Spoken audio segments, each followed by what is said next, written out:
সব সময় আল্লাহর কাছে এই দোয়াটা যেন আমরা করি, আল্লাহ কিয়ামতের দিন তুমি আমার হিসাব নিও না, আল্লাহ তুমি আমার বিচার বসিও না, আল্লাহ তুমি দয়া করে আমারে মাফ করে দিও। আল্লাহ যার বিচার করবেন ও জাহান্নামে যাবে, আর যার বিচার করবেন না সে জান্নাতে যাবে।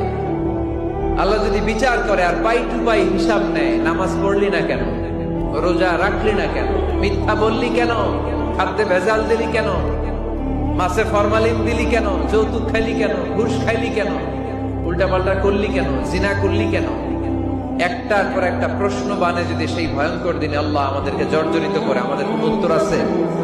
সেদিন আমাদের বাঁচার কোন উপায় আছে? তাই আমরা সবাই আল্লাহর কাছে দোয়া করবো, আল্লাহ কোনো বিচার টিচার মানি না, কোনো বিচার করতে পারবো না, দয়া করবা। কথা কয় না? কি করবে? এবার আওয়াজ করে বলেন, বিচার চান না দয়া চান?